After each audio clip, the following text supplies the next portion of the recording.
আমৃত্যু ভালোবাসি তোকে। পর্ব ৭৬। বেলা বাজে ১০টা ৪৫। আবির বিছানায় হেলান দিয়ে বসে ফোনে কিছু করছে। অভিমানী মেঘ ঠোঁট ফুলিয়ে আবিরের দিকে তাকিয়ে আছে। মেঘ সেই ভোরবেলা থেকে সমুদ্রে যাওয়ার জন্য বায়না ধরেছে, কিন্তু আবির তার কথা কানেই তুলছে না। মেঘ হঠাৎই পুরুকণ্ঠে বলে উঠল, আপনি কি আমার কথা শুনতে পাচ্ছেন না? আবির ফোনের দিকে তাকিয়ে থেকেই আস্তে করে বলল, বিয়ের পর থেকে কানে একটু কম শুনছি। কেন? সারাক্ষণ যেভাবে আপনি আপনি করেন, এসব শোনার থেকে কানে কম শোনাও ভালো। মেঘ মন খারাপ করে বলল, চলুন না সমুদ্রে যাই। আবির হঠাৎই চোখ তুলে তাকালো। মেঘের কুচকানো কপাল আর উষ্টানো ঠোঁট দেখে আবিরের অধরের কোণে মৃদু হাসি ফুটল। নিঃশ্বাস ছেড়ে নিজেকে ধাতস্থ করে ঠান্ডা কণ্ঠে বলল, ইস, তুমি তাকালেই আমার হৃদয়ের শোণিতের ঢেউ বয়ে যায়। এই ঢেউয়ের নিকট সমুদ্রের ঢেউ কিছুই না।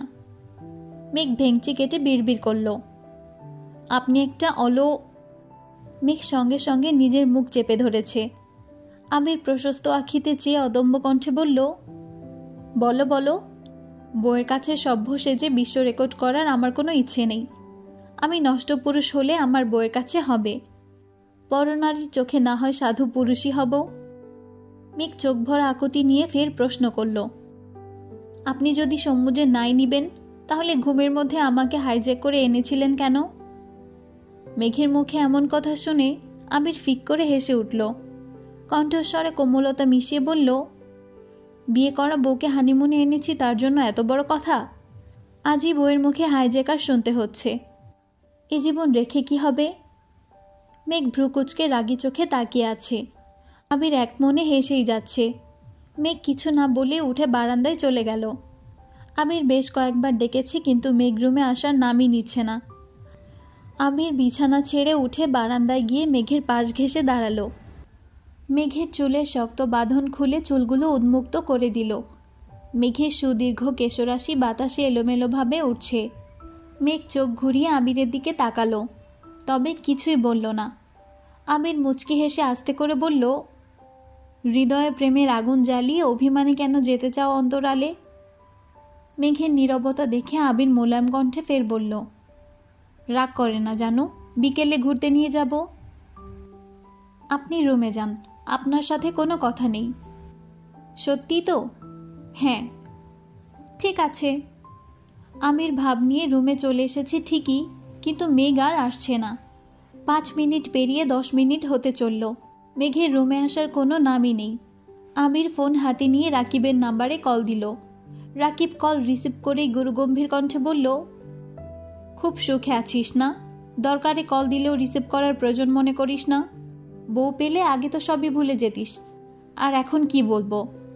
শুধু একটা কথা বলি, বউ কিন্তু আমারও আছে। আমির রাকিবের কথার প্রতিউত্তরে কিছু না বলে হঠাৎই উচ্চস্বরে বলতে শুরু করলো, রাকিব রে, তুই ঠিকই বলেছিলি।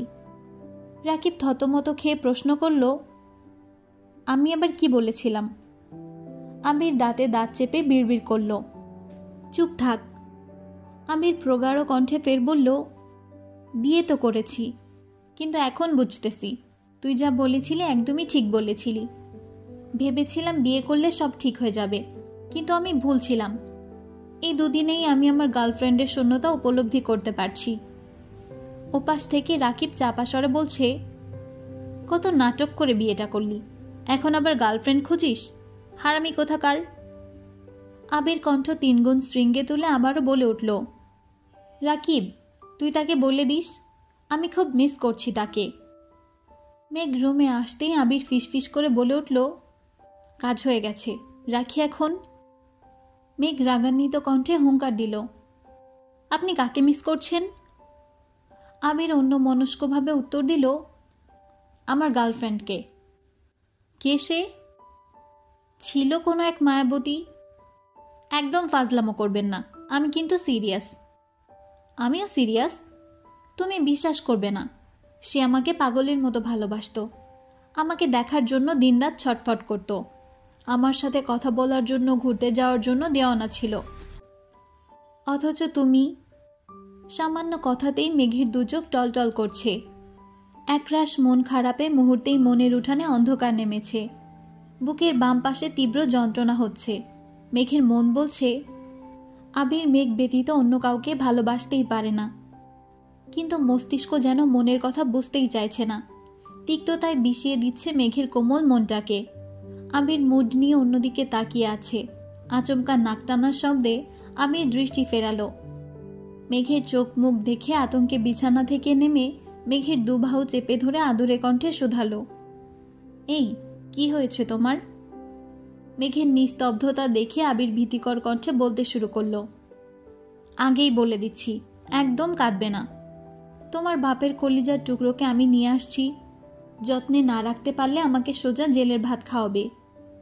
মেঘ শীতল চোখে তাকিয়ে কাঁদো কাঁদো কণ্ঠে জানতে চাইল, আপনার কি সত্যি গার্লফ্রেন্ড আছে? আবির নিঃশব্দে হেসে মেঘের কাঁধের উপর আলতোভাবে হাত রেখে মোলায়েম কণ্ঠে বলল, হ্যাঁ আছে তো, এই যে আমার সামনে। আগে আবিরের নাম শুনলেই যার বুকে তোলপাড় চলত। আবিরকে দেখার জন্য রাতের পর রাত বেলকনিতে অপেক্ষা করত, না খেয়ে বসে থাকত। সময়ে অসময়ে আবিরকে দেখার জন্য কারণ ছাড়াই আশেপাশে ঘুরঘুর করত, অভিমানে গাল ফোলাত। সেই অভিমান ভুলে আবারও আবিরের প্রণয়ে আসক্ত হতো। সে প্রেমিকা না হলে আর কি বলো? আবির ভ্রু গুটিয়ে ধীরকণ্ঠে ফের বলল, বউ, তুমি প্রেমিকা হিসেবেই ভালো ছিলে, কারণ তখন তুমি আমার জন্য উন্মাদ ছিলে। মনে হচ্ছে বিয়ের পর তুমি সুস্থ হয়ে গেছো, তাই আমার প্রতি তোমার পাগলামিও কমে এসেছে। মেঘ আবিরের চোখের দিকে তাকিয়ে আনমনে হাসল। আবির কিছু বলতে যাবে, তার আগেই মেঘ মাথা নিচু করে নিজের কাঁধে থাকা আবিরের হাত ছাড়িয়ে বিছানার উপর উঠে দাঁড়িয়েছে। তৎক্ষণাৎ আবিরের শার্টের কলার চেপে আবিরকে নিজের দিকে ঘোরালো। আবির বিপুল চোখে মেঘের দিকে তাকিয়ে আছে। মেঘের গাল আর নাকের ডগা লাল টকটকে হয়ে আছে, তবে তার গভীর চোখে উৎকণ্ঠার রেশ মাত্র নেই। আবিরের কপালে পড়ে থাকা অগোছালো চুলগুলো খুব যত্ন সহকারে গুছিয়ে কিছুটা ঝুঁকে মেঘ আকস্মিক আবিরের কপালে নিগুড়ো চুমু দিল। আবিরের প্রশস্ত দুচোখ সহসা দ্বিগুণ প্রশস্ত হয়ে গেছে, নিঃশ্বাস আটকে গেছে। মেঘ কিছুটা সরতেই আবিরের বিমোহিত চাহনির মুখোমুখি হলো। আবিরের চাহনি দেখে মেঘ ভেতরে ভেতরে লজ্জায় আড়ষ্ট হচ্ছে ঠিকই, তবে বাহিরে প্রকাশ করল না।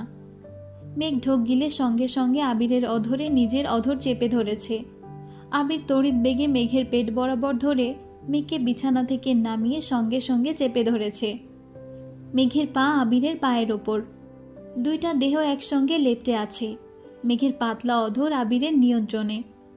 আবিরের নিখাত ভালোবাসায় মেঘ আবারও ধরা দিতে বাধ্য হলো। দু চোখ বন্ধ করে শার্টের উপর দিয়ে আবিরের পিঠ খামচে ধরেছে। 24 ঘন্টা পেরিয়ে যাচ্ছে, তানভীরের সাথে বন্যার কোনো কথাই হচ্ছে না। বন্যা বেশ কয়েকবার ফোন হাতে নিয়েছে ঠিকই, কিন্তু সাহস করে তানভীরের নাম্বারে কল দিতে পারছে না। অনেক ভাবনা চিন্তার পর বন্যা তানভীরের নাম্বারে কল দিল, কিন্তু তানভীরের নাম্বার বন্ধ। বন্যা ভ্রু কুচকে নাম্বারটা চেক করে আবারও কল দিল। তানভীরের নাম্বার বন্ধ পেয়ে বন্যার বুক কাঁপছে, ঘন ঘন নিঃশ্বাস ফেলছে। চোখের সামনে আয়েশার থাপ্পড়ের ঘটনাটা বারবার মনে পড়ছে। বন্যার কপাল চাপড়ে রাশভারী কণ্ঠে বলল, সবসময় রাগ নিয়ন্ত্রণে রাখতে পারিস, তাহলে কাল কেন পারলি না বন্যা? ওনাকে কিছু না বললে কি হচ্ছিল না তোর? তানভীর ফেসবুক হোয়াটসঅ্যাপ কোথাও অ্যাক্টিভ নেই। ভয়ে বন্যার হাত পা ঠান্ডা হয়ে আসছে। মেঘের নাম্বারে কল দিতে গিয়েও আটকে গেছে।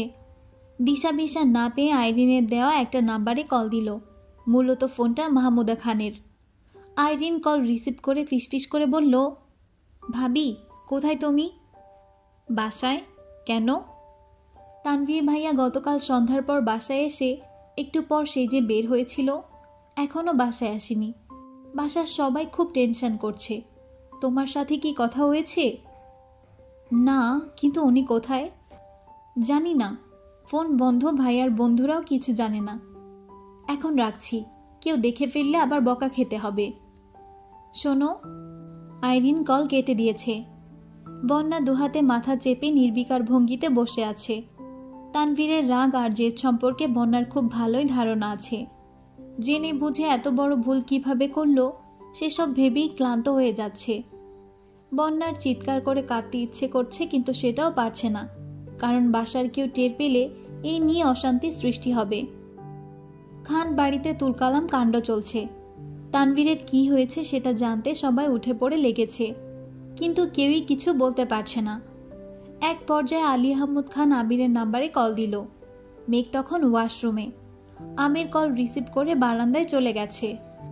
আলী আহমদ খান গম্ভীর গলায় বললেন, তোমার ভাইয়ের কি হয়েছে?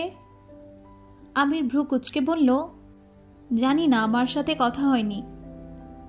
ওর ফোন বন্ধ, গত রাত থেকে বাসায় নেই। কি শুরু করেছো তোমরা? কিছু হওয়ার আগেই তুমি বাড়ি ছেড়ে চলে যাও। তোমার দেখা দেখি তানভীরও শুরু করেছে। ওর যদি কাউকে পছন্দ থাকে তাহলে বলো, বিয়ের ব্যবস্থা করি। কিন্তু এভাবে কাউকে কিছু না বলে বাড়ি ছেড়ে চলে যাওয়ার কি মানে? আমির ঢোক গিলে শান্ত কণ্ঠে বলল, তেমন সিরিয়াস কিছু তো আমি জানি না। এখানে আসার পর ওর সাথে আমার কোনো রকম কথাও হয়নি। ওর সাথে আগে কথা বলতে হবে। ঠিক আছে, দেখো কোনোভাবে যোগাযোগ করতে পারো কি না। আর যাই হোক, পছন্দ থাকলে আগেভাগেই জানিও। জি আব্বু। আলী আহমদ খান ফের বললেন, খোঁজ নিও, তোমার মতো আবার গোপনে বিয়ে করে ফেলেছে কিনা। আমির উদ্বিগ্ন কণ্ঠে প্রশ্ন করল, মানে? এখন আর মানে করতে হবে না। তুমি যে আরও 3 বছর আগেই কাবিনের কাজ ছেড়ে ফেলেছ, এটা আমি খুব ভালোভাবেই জানি। শুধু আমি না, এখন বাসার সবাই জানে। আপনাকে কে বলেছে? কে আবার বলবে? তোমার প্রাণপ্রিয় ভাই তানভীর। তোমার বিয়েতে আমি যেন কোনো প্রকার বাধা সৃষ্টি না করি, তার জন্য আমার পায়ে ধরা শুধু বাকি রেখেছে। আমি মানছিলাম না বলে এক পর্যায়ে নিজের ঘাড়ে তোমাদের বিয়ের সব দায় নিয়ে বহুবার রিকোয়েস্ট করে আমাকে রাজি করিয়েছে। ভেবো না তোমার বিয়েতে আমি এমনি এমনি রাজি হয়ে গিয়েছি। আমি শুধু তানভীরের অসহায় মুখটা দেখে রাজি হয়েছি। আমি যদি সেদিন রাজি না হতাম, তাহলে তোমাদের ভাইয়ে ভাইয়ে সম্পর্ক নষ্ট হয়ে যেত। সেটা আমি কোনোদিনও চাই না।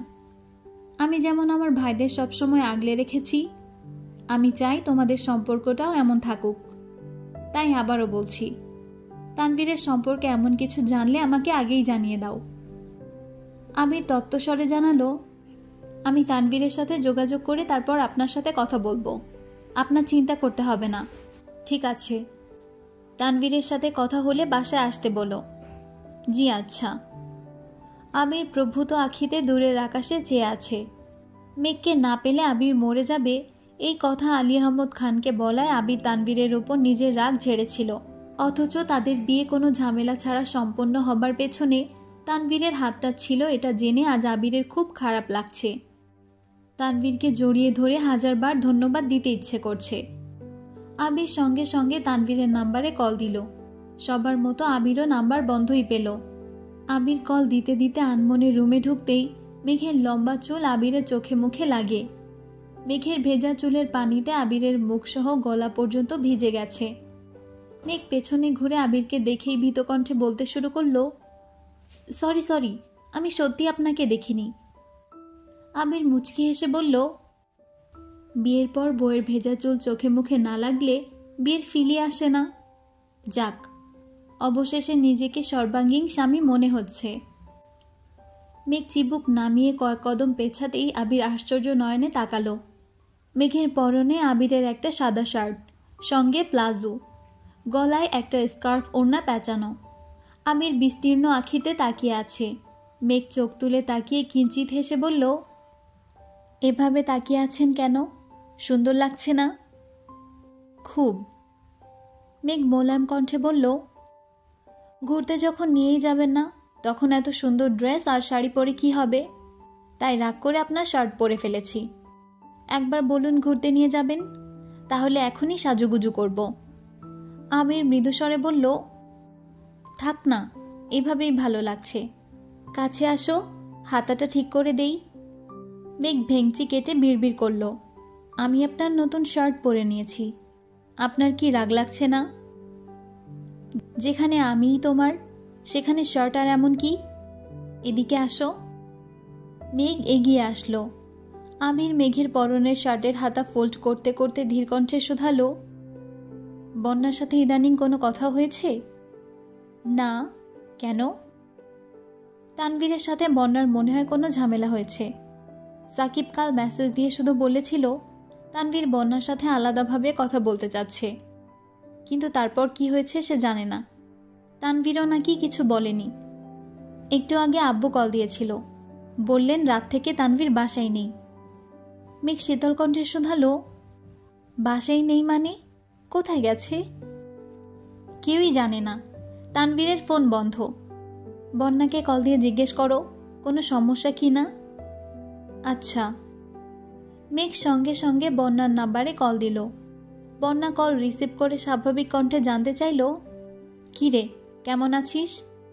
মেঘ উত্তর না দিয়ে উল্টো গুরুভার কণ্ঠে বলে উঠল, এই তার ছেঁড়া বদের হাড্ডি, তুই আমার ভাইকে কি বলেছিস? আবির রাগান্বিত কণ্ঠে হুঙ্কার দিল, এসব কি ধরনের ভাষা? মেঘ আর চোখে আবিরের দিকে তাকিয়ে বেকুবের মতো হাসল। আবির যে তার পাশে বসা এটা কয়েক সেকেন্ডের জন্য মেঘ ভুলেই গিয়েছিল। মেঘ আস্তে করে ঢোক গিলে শান্ত কণ্ঠে বলল, ভাবি, আপনি আমার ভাইকে কি বলেছিলেন? আবির মৃদু হাসল। বন্যা উষ্ণ স্বরে বলতে শুরু করল, আমার যা ঠিক মনে হয়েছে তাই বলেছি। ওনাকে আমার ভালো লাগে বলেই না আমি আমার পরিবারের অমতে গিয়ে সব সিদ্ধান্ত নিয়ে নিব।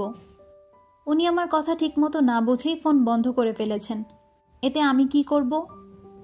উনি ছেলে মানুষ, তাই রাগ করে ফোন বন্ধ করে বাড়ি ছেড়ে চলে যেতে পারেন, আর আমি মেয়ে বলে সেসব কিছুই করতে পারি না। তুই তোর ভাইয়ের পক্ষ নিয়ে আমাকে কথা বলতে আসছিস। আজ আমার পক্ষে কেউ নেই বলে তোদের কিছু বলতেও পারে না। দিন শেষে তোদেরই সব আছে, আমি আর আমাদের কিছুই নেই। বন্যা কল শেষ করে সঙ্গে সঙ্গে কল কেটে দিয়েছে। মেঘ আবিরের দিকে অসহায় মুখ করে কিছুক্ষণ তাকিয়ে থেকে ফোন রেখে দুহাতে আবিরের হাত আঁকড়ে ধরে মাথা এড়িয়ে দিয়ে আস্তে করে বলল, বন্যা পাগল হয়ে গেছে। এখন তোমার কি হয়েছে? ওদের চিন্তায় আমার মাথা ঘুরছে। আবির কিছু না বলেই অফিসের নাম্বারে কল দিল। রিসিভ করতেই আবির একদমে বলতে শুরু করলো, ভাইয়া, আমি তোমাদের বিয়ে হানিমুন আটকেছিলাম, তার জন্য আন্তরিকভাবে দুঃখিত। আমার পক্ষ থেকে তোমাদের জন্য স্পেশাল অফার। আগামীকাল থেকে 3 দিন আমার পক্ষ থেকে তোমাদের হানিমুন অফার। আইরিন, আরিফ, মিম, তানভীর সবাইকে নিয়ে আসবে। 2-1 স্পেশাল গেস্ট আছে, তাদেরকেও নিয়ে আসবে। বুঝতে পেরেছ? আসিফ ভারী স্বরে বলল, এটা কাপল হানিমুনের অফার ছিল নাকি ফ্যামিলি প্যাকেজ ছিল ভাই? আসবেই যখন একা আসবে কেন? এই সুযোগে সবার ইচ্ছেও পূরণ হয়ে যাবে। তোমার দায়িত্ব শুধু ওদের নিয়ে আসা, তারপর তোমাদের মুক্তি। তানভীরকে কোথায় পাবো? ওর ফোন তো বন্ধ। সেসব আমি দেখছি, তুমি কাল সবাইকে নিয়ে আসবে, এটাই ফাইনাল। আচ্ছা। ফাহিমকে ঢুকতে দেখে শান্তা আহ্লাদি কণ্ঠে ডাকল, ফাহিম ভাইয়া। কি, ভালো আছেন? আলহামদুলিল্লাহ। কফি খাবেন? ফাহিম আকস্মিক চক্ষু কপালে তুলে থমথমে কণ্ঠে বলল, ভুলেও না, তোমার হাতে কফি খাওয়ার স্বাদ মিটে গেছে আমার। শান্তা মৃদুস্বরে বলল, আপনার জন্য স্পেশাল বুলেট কফি করে দেই। আপাতত মাফ করে দাও আমাকে। আকাশ জুড়ে রগরগে তারার মেলা, প্রকৃতি ছেয়ে আছে অদ্ভুত শীতলতায়। সমুদ্রের উর্মিল ঢেউ শরীরের সাথে সাথে মনকেও প্রাণবন্ত করে তুলেছে।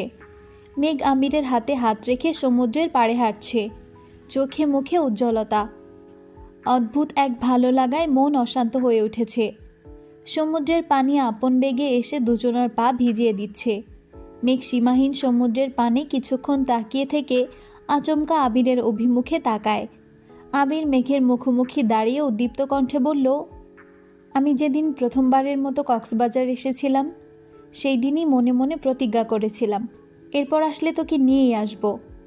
তানভীর অবশ্য আগেও কয়েকবার বলেছিল তোমাদের সবাইকে নিয়ে আসার জন্য, কিন্তু আমি রাজি হইনি। কেন? বাড়িতে আবেগ নিয়ন্ত্রণ করে চলেছি বলে এই না যে আমি অনুভূতিহীন ছিলাম।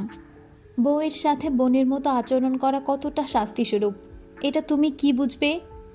তখন তোমাদের নিয়ে আসলে নিজেকে কোনোভাবেই নিয়ন্ত্রণ করতে পারতাম না। মেঘ আবিরের দিকে তাকিয়ে মুচকি হাসল। ঘণ্টাখানেক ঘুরে ডিনার করে দুজনে একটু রাত করেই রিসোর্টে ফিরেছে। আবির মেঘের ফোন থেকে বন্যার নাম্বার বের করতে যাবে, আকস্মিক আবিরের নাম্বারটা চোখে পড়ল। আবির মৃদু হেসে আমার আবিরের পেছন থেকে ভাই শব্দটা ডিলিট করে দিয়েছে। বন্যার নাম্বার বের করে একটা মেসেজ লিখে পাঠিয়ে দিয়েছে। মেঘ বিকেল থেকে বন্যার বোনকে কম করে হলেও 50 বার কল দিয়েছে। রিতকে বলা মাত্রই কক্সবাজার আসতে রাজি হয়ে গেছে। বন্যার বোন শুরুতে রাজি না হলেও মেঘের তুমুল জোরাজুরিতে এক পর্যায়ে বাধ্য হয়ে বন্যাকে পাঠাতে রাজি হয়েছে। মেঘ বলেছিল বন্যার আপুও যেন তাদের সাথে আসে, কিন্তু সময়ের অভাবে উনি যেতে পারছেন না। বন্যার বাসার সবাই রাজি হলেও বন্যা কক্সবাজার যেতে একদমই রাজি না। মেঘের অতিরিক্ত জোরাজুরির জন্য এক পর্যায়ে মেঘের কল রিসিভ করা বন্ধ করে দিয়েছে। মেঘ শুয়ে শুয়ে অনর্গল তানভীর আর বন্যার সঙ্গে কথা বলেই চলেছে। আবির অনেকক্ষণ যাবৎ ট্রাই করতে করতে একসময় তানভীরের ফোনে কল ঢুকেছে। তানভীর কল রিসিভ করে স্বাভাবিক কণ্ঠে জানতে চাইল, তোমরা কেমন আছো? আবির উত্তর না দিয়ে তপ্ত স্বরে বলল, আগামীকাল ভোরে আসিফ ভাইয়া, ভাবি, আইরিন, মিমরা সবাই কক্সবাজার আসছে। তোর ইচ্ছে হলে তাদের সাথে আসতে পারিস। তানভীর শান্ত কণ্ঠে বলল, আমার আপাতত ইচ্ছে নেই, তোমরা আনন্দ করো। আবির ভারী কণ্ঠে বলে উঠল, সমস্যা নেই, তোর ইচ্ছে না হলে মনের বিরুদ্ধে আসতে হবে না। বন্যার তার ভাইও আসবে, এই আর কি। ঠিক আছে, রাখি তাহলে। বন্যা কক্সবাজার যাবে? হ্যাঁ। আমাদের সাথে? মানে আসিফ ভাইয়া, মিম, আইরিন ওদের সাথে? হ্যাঁ। তুই তো আসবি না, থাক তাহলে। তানভীর স্বাভাবিক কণ্ঠে জানতে চাইল, কয়টায় রওনা দিবে? আমি জানি না, আসিফ ভাইয়া জানে। আসিফ ভাইয়াকে কল দিচ্ছি। তোর ইচ্ছে। আবির কল কেটে মেঘের দিকে তাকিয়ে ভ্রু নাচালো। মেঘ সহাস্যে বলে উঠল, আপনার মাথায় এত বুদ্ধি কোথা থেকে আসে? এসব তো কিছুই না, আমার মাথায় অন্য কিছু ঘুরছে। কি? এখন বলবো না, আগে ওদের অবস্থাটা বুঝি, তারপর। আপনি যে ভাইয়াকে বলে দিলেন বন্যা আসবে, বন্যা যদি না আসে? তোমার বান্ধবীকে এমন এক মেসেজ পাঠিয়েছি, তার ইচ্ছে না থাকলেও আসতে বাধ্য। কি মেসেজ? আবির মেঘের ফোন মেঘের হাতে দিয়ে বলল, দেখো। মেসেজে লেখা, শুরুতেই সরি বলে নিচ্ছি, কারণ খুব সম্ভবত আমি আর আমার দেয়া কথা রাখতে পারবো না। আপনাকে ভাবি বানানোর ইচ্ছে অচিরেই ভুলে যেতে হবে। আপনি ভাইয়াকে কি বলেছেন আমি জানি না, কিন্তু তারপর থেকে ভাইয়ার মনের অবস্থা খুব খারাপ। ভাইয়ার অবস্থা দেখে বাসার সবাই সিদ্ধান্ত নিয়েছে, ভাইয়ার মন ভালো না হলে 72 ঘন্টা পরে ভাইয়াকে বিয়ে করাবে। পাত্রীও রেডি আছে। আপনি সম্মতি না দিলে আমরা কিছুই করতে পারছি না। ভাইয়া রাগ করে বাসা থেকে বেরিয়ে গেছে, তবে 72 ঘন্টার মধ্যে ঠিক সমাধানে না আসলে 72 ঘন্টা পর পরিবারের পছন্দকেই মেনে নিতে হবে। আপনি যদি আমার ভাইকে পছন্দ করেন তাহলে আগামীকাল তাদের সাথে কক্সবাজার আসবেন। আর যদি মনে করেন আপনার আমার ভাইকে প্রয়োজন নেই, তাহলে 72 ঘন্টা পর আপনার আমাদের বাসায় বিয়ের দাওয়াত রইল। আপন ভাবি হতে না পারলেও দূরসম্পর্কের ভাবি সমান মূল্যায়ন করব। আপনার জীবন, আপনার সিদ্ধান্ত। ভালো থাকবেন। আপন ভাবে বলতে পারছি না, তাই আবার সরি। মেঘ মেসেজ পড়ে হাসবে নাকি মন খারাপ করবে সেটাই বুঝতে পারছে না। হঠাৎই প্রশ্ন করল, আপনি যে মেসেজ পাঠিয়েছেন বন্যা যদি বুঝে যায়? বুঝলে বুঝবে, আজ না হয় কাল সে আমাদের বাড়ির বউ হলে সব কিছুই জানবে, কিন্তু আপাতত তাদের মধ্যেকার ঝামেলা মেটানো প্রয়োজন। মেঘ আকস্মিক আহ্লাদি কণ্ঠে বলে উঠল, বন্যাকে যত তাড়াতাড়ি সম্ভব ভাবি বানানোর ব্যবস্থা করুন প্লিজ, আমার আর ভালো লাগছে না। আবির মোলায়েম কণ্ঠে জানতে চাইল, তুমি তাই চাও? ঠিক আছে ম্যাডাম, তুমি যা চাইবে তাই হবে। বন্যা কাঁথা দিয়ে চোখ মুখ ঢেকে শুয়ে আছে। সব কাজ শেষ করে বন্যার বোন রুমে আসছে। বন্যাকে এভাবে শুয়ে থাকতে দেখে শক্ত কণ্ঠে বলল, কি হয়েছে তোর? বন্যা নাক বরাবর কাঁথা নামিয়ে মৃদুস্বরে বলল, কিছু হয়নি। ব্যাগ গুছিয়েছিস? না। কেন? আমি যাব না। বন্যার বোন বন্যার পাশে বসে কোমল কণ্ঠে বলতে শুরু করলো, ওদের বাসার কেউ কি তোর সাথে বাজে ব্যবহার করেছে? বিয়েতে কি কোনো রকম অনাকাঙ্ক্ষিত ঘটনা ঘটেছে? না, তাহলে মন খারাপ করে আছিস কেন? মন খারাপ না, মেঘ ওর হাজবেন্ড দুজনেই খুব করে রিকোয়েস্ট করেছে, আব্বুর সাথে কথা বলেও রাজি করিয়েছে। তোর এখন কি হলো? আমি টাকা দিয়ে দিচ্ছি। হৃদ আর তোর যত খরচ লাগে সব এখান থেকে করিস। উঠে প্যাকিং কর। বন্যার শীতল চোখে বোনের দিকে কিছুক্ষণ তাকিয়ে রইল। বন্যার বোন ঠান্ডা কণ্ঠে হুঙ্কার দিল, কি বললাম তোকে? বন্যা উঠে বসেছে। বন্যার বোন শান্ত কণ্ঠে বলে উঠল, তুই মন খারাপ করে থাকলে আমার ভালো লাগে না। কেন বুঝিস না তুই? 3 দিনের মধ্যে ঘুরে ফিরে মন ভালো করে বাসায় আসবি। আগামী শুক্রবার আমার বিয়ে, জানিস তো। এই অবস্থাতে তোকে ঘুরতে যেতে দিচ্ছি, শুধুমাত্র তোর মন ভালো করার জন্য। তাই কোনোভাবেই মন খারাপ করা যাবে না, ওকে? বন্যা মলিন হেসে বলল, ওকে। সকাল সকাল সবাই কক্সবাজারের উদ্দেশ্যে রওনা দিয়েছে। মিম, আইরিন আর বন্যা পাশাপাশি বসেছে। তানভীর, হৃদ আর আরিফ বিপরীত পাশে। আসিফ আর জান্নাত আলাদা বসেছে। মিম, আইরিন, আরিফ মিলে হৃদের সাথে টুকটাক দুষ্টামি করছে। হৃদ বয়সে আইরিন আর মিমের মতোই। বন্যা কারোর সাথে তেমন কোনো কথাই বলছে না, নির্বাক চোখে শুধু তানভীরকে দেখছে। তানভীর প্রায় পুরো রাস্তায় চোখ বন্ধ করে বসেছিল। 2-একটা কথা বললেও বন্যার সাথে কোনো কথা বলছে না, আর না একবারের জন্যেও তাকিয়েছে। মেঘ আর আবির আগে থেকেই ওদের জন্য অপেক্ষা করছে। মেঘ আজ সবুজ রঙের মোটামুটি গর্জিয়াস একটা শাড়ি পরেছে, যদিও শাড়িটা আবিরই পরিয়ে দিয়েছে। মেঘের শাড়ির সাথে মোটামুটি ম্যাচিং করে আবিরও একটা সবুজ পাঞ্জাবি পরেছে। মিম, আইরিনরা নেমেই ছুটে মেঘের কাছে চলে গেছে। তাদের সাথে সাথে হৃদও মেঘের সাথে কথা বলতে চলে গেছে। তানভীর নামতেই আবির এগিয়ে এসে তানভীরকে জড়িয়ে ধরল। তানভীর জিজ্ঞেস করল, কি হয়েছে ভাইয়া? তোকে জড়িয়ে ধরতে খুব ইচ্ছে করছিল। মনের ভেতরে চাপা কষ্টের জন্য মন খুলে হাসতেও পারছে না, তবুও তানভীর মলিন হাসার চেষ্টা করল। সবাই ফ্রেশ হয়ে নাস্তা করেই ঘুরতে বেরিয়েছে। আইরিন আর আরিফ 2 ভাই বোন এটা সেটা নিয়ে ফাজলামো করছে। আবার বড় আপুকে ভিডিও কল দিয়ে সমুদ্র সৈকত দেখাচ্ছে। মিম আর হৃদ টুকটাক কথা বলছে। হৃদ এর আগে কোথায় কোথায় ঘুরতে গিয়েছিল, কার সাথে গিয়েছিল, এখানে কেন আসছে, সেসব নিয়েই গল্প করছে। মেঘ আর বন্যা কিছুটা দূরে। মেঘ ধীরকণ্ঠে জিজ্ঞেস করল, তোর আর ভাইয়ের মধ্যে কি হয়েছে? কিছু না। কিছু তো অবশ্যই হয়েছে। ভাইয়া কি তোর সাথে রাগারাগি করেছে? না। তাহলে? আমি ওনার সাথে রাগ দেখিয়েছি। কেন? জানি না।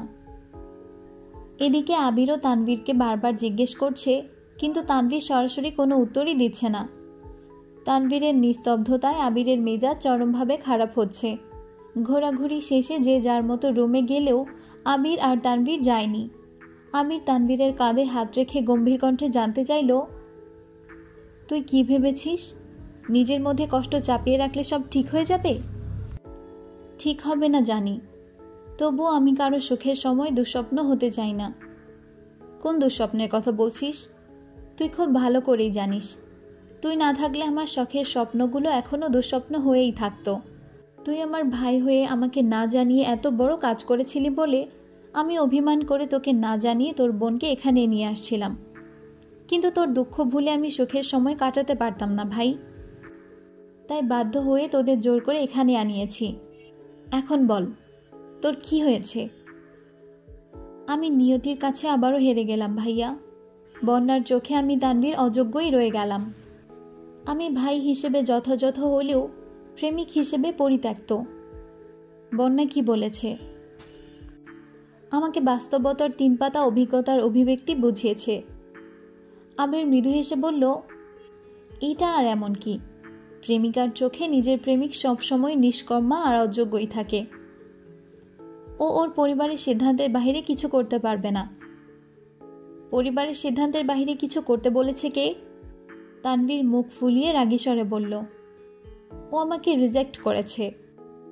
আবির উচ্চ শব্দে হেসে বলল, রিজেক্ট তাকেই করা যায় যার অবস্থান মন আর মস্তিষ্ক জুড়ে কোথাও নেই। হৃদয়ে জায়গা দেওয়া মানুষকে রিজেক্ট করা অসম্ভব। তুই তার উপর রাগ করে ফোন বন্ধ করেছিস, আর সেই রাগ সে আমার বউয়ের উপর ঝেড়েছে, কারণ বন্যার প্রিয় মানুষ তুই আর তোর কাছের মানুষ মেঘ। অধিকারবোধ না থাকলে কেউ কারো উপর রাগ দেখায় না তানভীর। তুই খুব ভালোভাবেই জানিস বন্যা বাস্তববাদী একটা মেয়ে, সে তোকে বাস্তবতা নিয়েই জ্ঞান দিবে। এই নিয়ে মন খারাপ করে থাকার কোনো মানে হয় না। তানভীর কিছু বলছে না দেখে আবির আবারও বলল, তুই বন্যার জন্য রাজনীতি ছেড়েছিস এটা কি সে জানে? না। তুই চাকরির প্রস্তুতি নিচ্ছিস এটা কি জানে? না। আবির চোখ রাঙিয়ে কিছুক্ষণ তাকিয়ে থেকে হঠাৎই বলে উঠল, শুক্রবারে বন্যার বড় অপুর বিয়ে, জানিস কিছু? হ্যাঁ, আপাতত শুধু কাবিন হবে, 5 থেকে 6 মাস পর অনুষ্ঠান হবে শুনেছি। তোকে কে বলল? হৃদ। বাহ, এখনই শালার সাথে এত মিল? এত মিলের কিছু নেই, আসার সময় বলেছে তাই শুনেছি। আবির কয়েক সেকেন্ড চুপ থেকে আচমকা ভারী কণ্ঠে প্রশ্ন করল, তোকে শেষবারের মতো জিজ্ঞেস করছি, তুই কি বন্যাকে ভালোবাসিস? তানভীর আবিরের দিকে তাকিয়ে নিরেট কণ্ঠে জবাব দিল, হ্যাঁ। এক মুহূর্তের জন্য মেনে নিলাম তুই অযোগ্য, কিন্তু তোর ভালোবাসা কি বিয়ের যোগ্য, নাকি এখনো মনে দোটানা আছে? মনের কোণে অভিশঙ্কা নিয়ে প্রেম হয়, কিন্তু সারা জীবন পাশে থাকার সাহস হয় না। তোকে নির্ভীক ভঙ্গিতে বলতে হবে, যে কোনো মূল্যেই হোক বন্যাকে তোর চাই। প্রেমিকা কোনো কারণে রাগ দেখালে প্রেমিকার উপর রাগ করে ফোন বন্ধ করাটা বোকামি, বরং প্রেমিকার রাগের কারণ উদ্ঘাটন করাটা একজন আদর্শ প্রেমিকের কর্তব্য। বন্যা তোকে ভালোবাসে, তাই ওর রাগ অভিমান প্রকাশের একমাত্র জায়গা তুই। হয়তো মেঘের মতো সরাসরি কিছু বলতে পারে না, কিন্তু তোর উচিত তার কথার সঠিক মানে বোঝা। ভাই, ভালোবাসার মূল্য ভালোবেসেই দিতে হয়। তানভীর ঢোক গিলে অক্লিষ্ট কণ্ঠে শোধালো, এখন আমার কি করা উচিত? আবির মেকি স্বরে বলল, সামনে সমুদ্র আছে, যা 1 বালতি পানি খেয়ে আয়। ফাজলামো করো না প্লিজ। সকালে বন্যার সাথে আমি কথা বলবো, তারপর তোর যা ইচ্ছে হয় করিস। যা ইচ্ছে?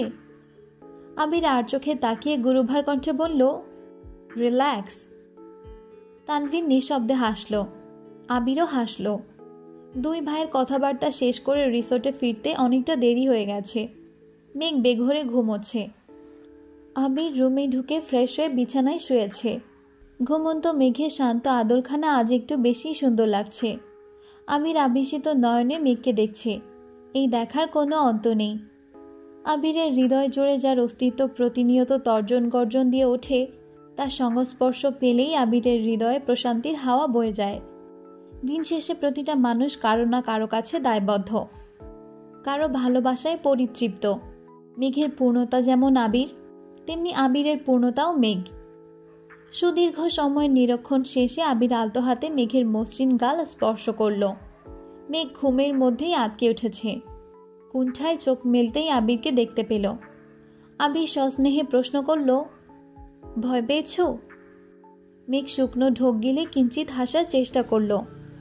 কোনো কথা না বলে আচমকা আবিরের চওড়া বক্ষস্থলে নিজের জায়গা করে নিল। আবির মুচকি হেসে মেঘকে জড়িয়ে ধরে মেঘের চুলে হাত বুলোতে লাগল। কিছু সময় নীরবতায় কেটে গেল। মেঘ হঠাৎই আবিরের উন্মুক্ত বুকে নখ দিয়ে আঁচড় দিতে দিতে বলল, শুনছেন?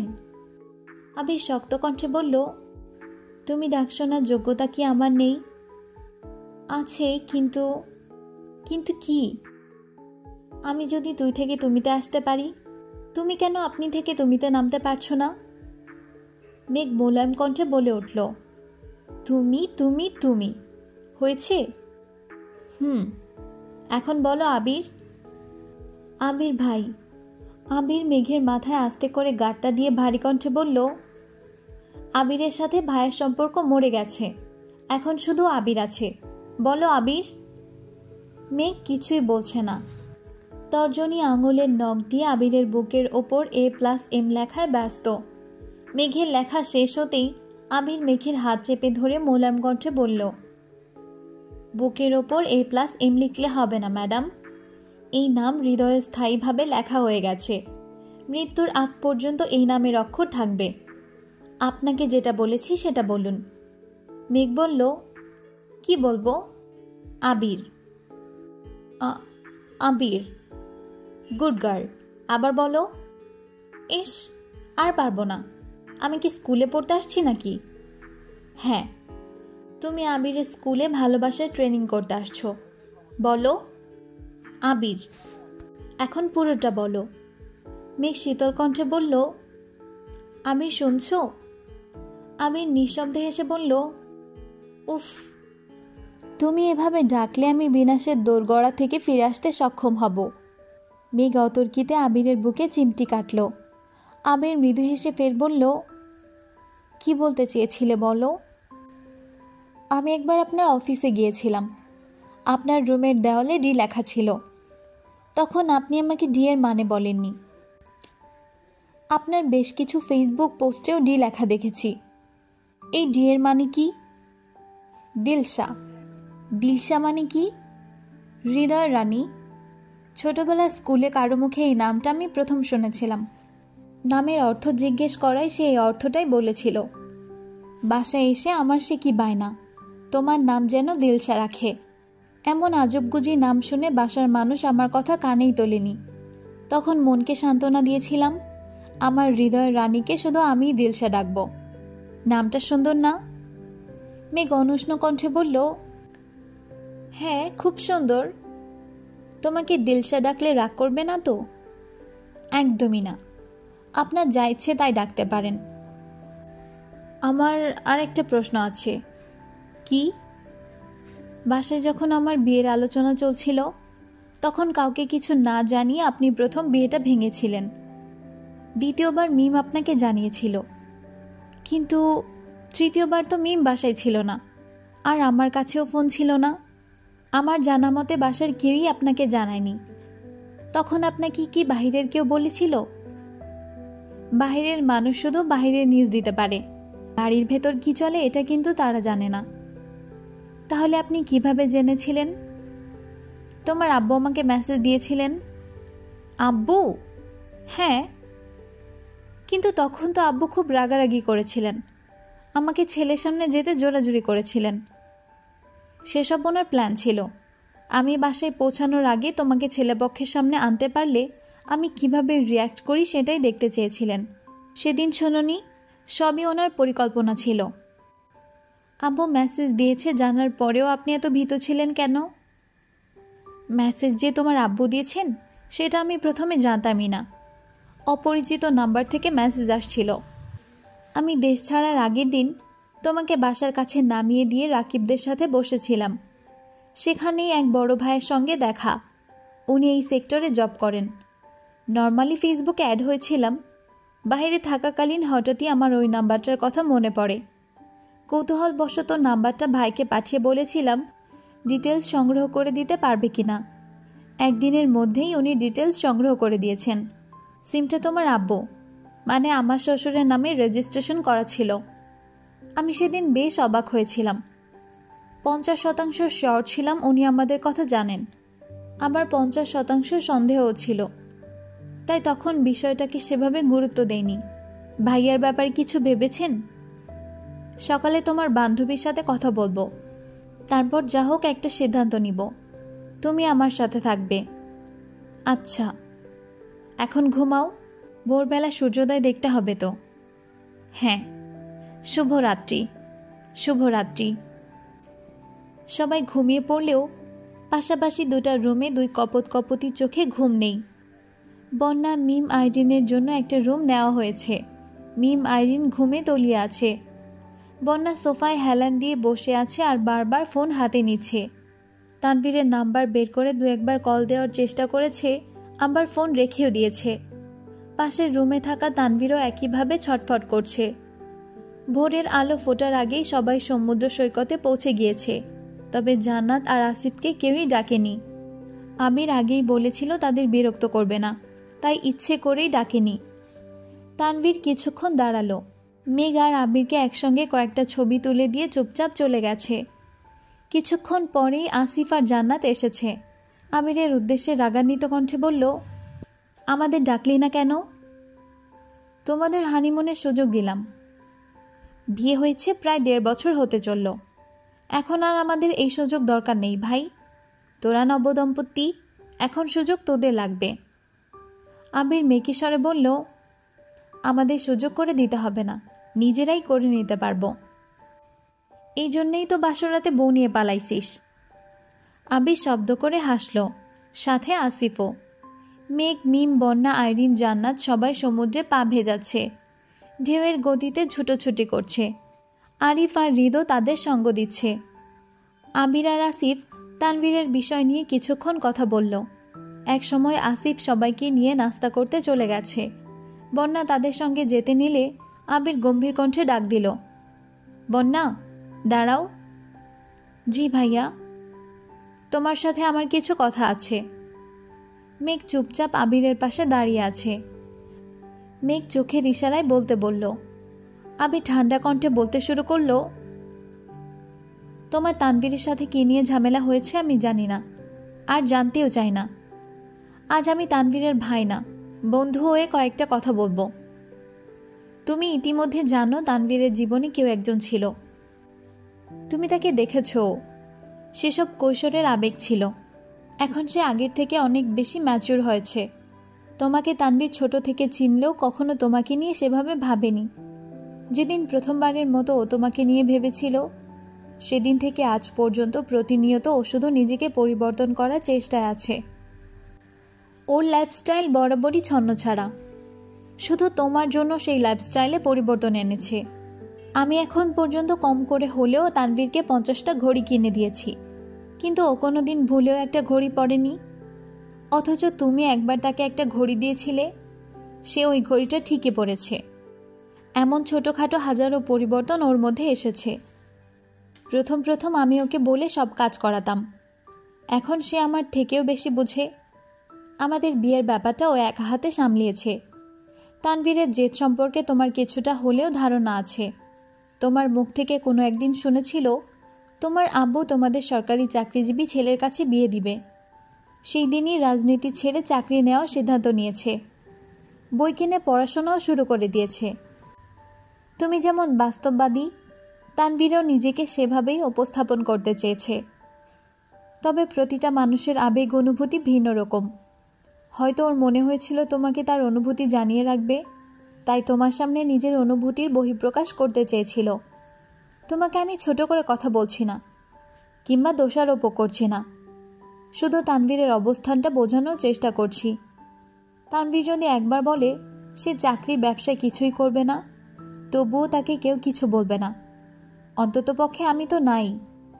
ও চাইলে আমি ওকে সারা জীবন বসিয়ে খাওয়াতে পারবো। আমার টাকায় নয়, বরং ও নিজের টাকায় বসে খেতে পারবে। সবাই জানে আমার ছোটোখাটো বিজনেসের 70% শেয়ার আমার নামে, কিন্তু তারা কেউ এটা জানে না এই 70% শেয়ারের মধ্যে 20% শেয়ার তানভীরের, 20% মেঘের, 20% আমার, আর বাকি 10% মিম আর আদির। এই কথা তানভীর পর্যন্ত জানে না। আমি কোনোদিন ওকে জানানোর প্রয়োজনও মনে করিনি। আমি তানভীরকে সবসময় সুযোগ দিয়েছি, ও যখন যা চেয়েছে তাই দেওয়ার চেষ্টা করেছি। তানভীর ব্যবসায় অমনোযোগী ছিল বলে চাচ্চু প্রায় রাগারাগি করতেন, কিন্তু মেঘ, আমরা দুজনেই তানভীরকে পুরোপুরি সাপোর্ট করেছি যেন পড়াশোনা করে একটা জব নিতে পারে। তোমার ইচ্ছেকে প্রাধান্য দিতেই তানভীর সব কিছু ছেড়েছে। সেই তুমি যদি ওর হাত ছেড়ে দাও, ও কি করবে বলো? বন্যা ঢোক গিলে শান্ত কণ্ঠে বলল, উনি আমার কথাতে এতটা কষ্ট পাবেন আমি বুঝতেও পারিনি। উনি আমার জন্য রাজনীতি ছেড়েছেন, চাকরির জন্য চেষ্টা করেছেন, এগুলোর কিছুই আমি জানতাম না। আমার আব্বু রাজনীতি পছন্দ করেন না, এমন অগোছালো জীবনযাপনও পছন্দ করেন না। আমি আমার পরিবারের সম্মতি ছাড়া কিছু করতে পারবো না এমনটাই বুঝিয়েছিলাম।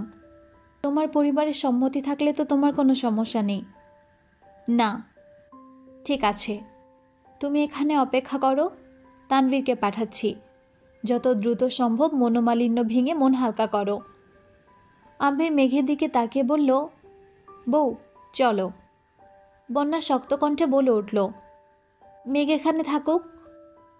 আমির ভ্রু কুচকে মেঘের দিকে তাকিয়ে চোখে ইশারা দিল। মেঘ সঙ্গে সঙ্গে নিজের মাথা চেপে ধরে বলতে শুরু করলো, আমার মাথাটা জানি কেমন করে ঘুরছে, চোখে ঝাপসা দেখছি, প্রেশারটা মনে হয় 20-এ নেমে গেছে। আবির উদ্বিগ্ন কণ্ঠে বলল, হায় আল্লাহ, এখন কি হবে?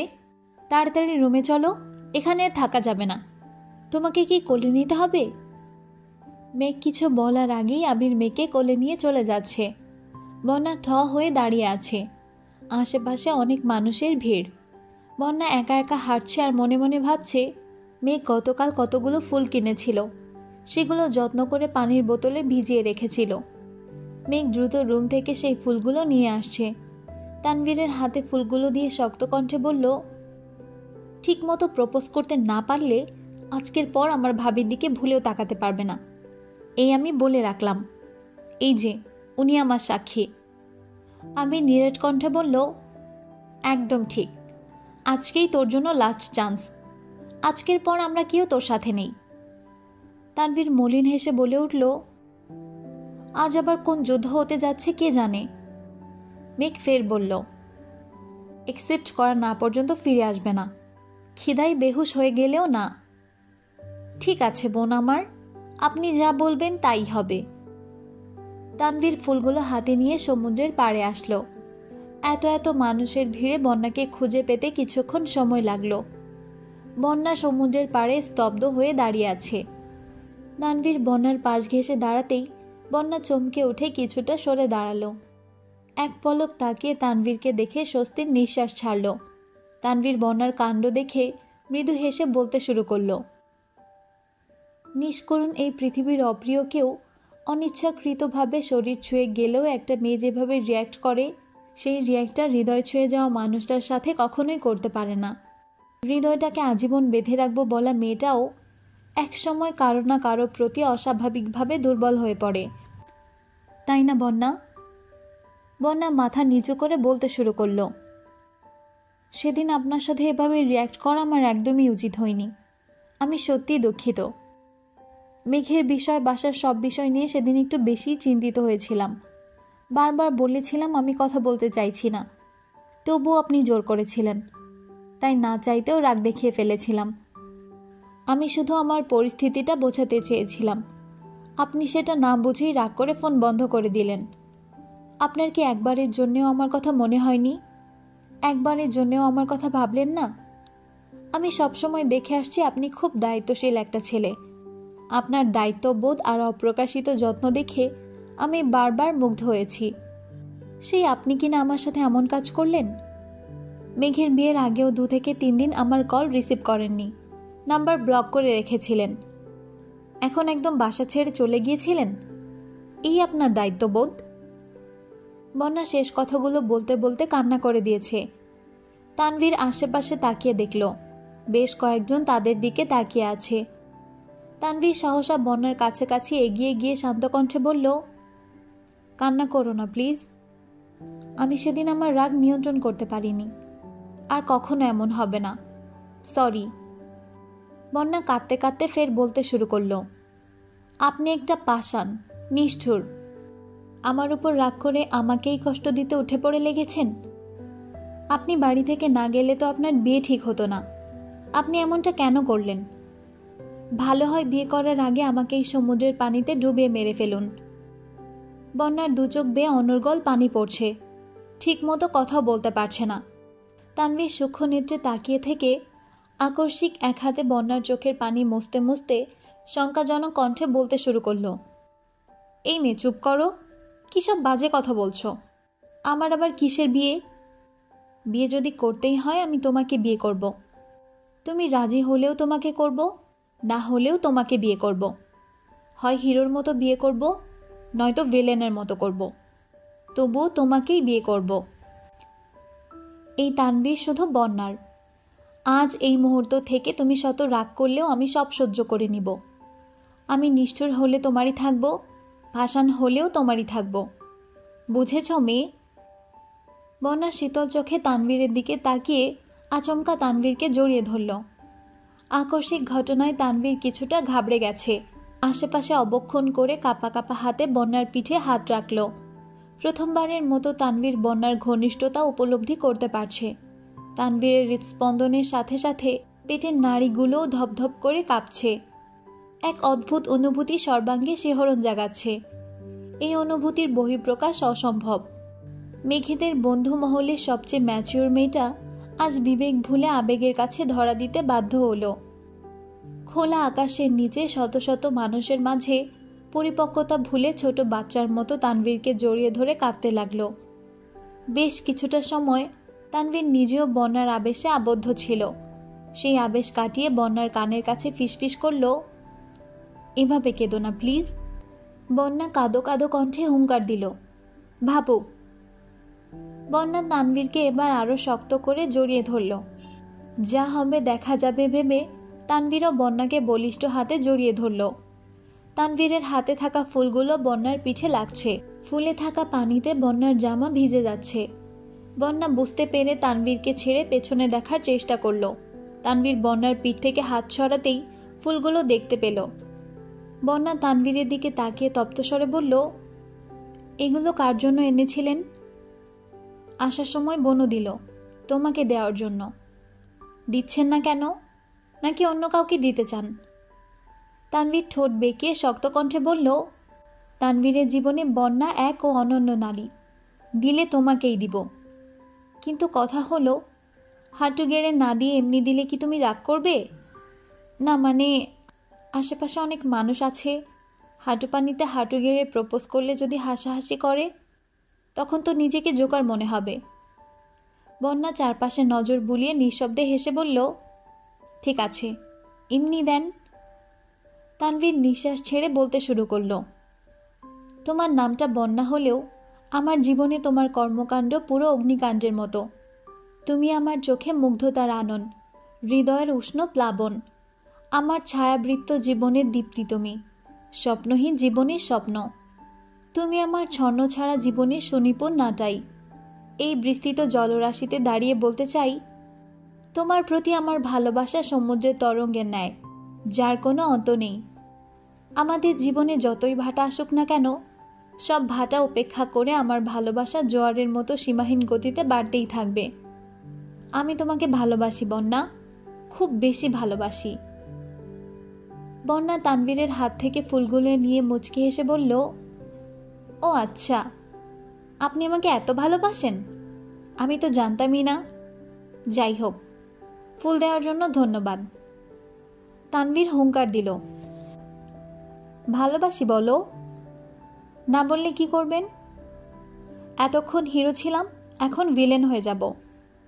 মানে? তানভীর ঠোঁট কামড়ে হেসে বন্যার কাছাকাছি এগিয়ে যাচ্ছে।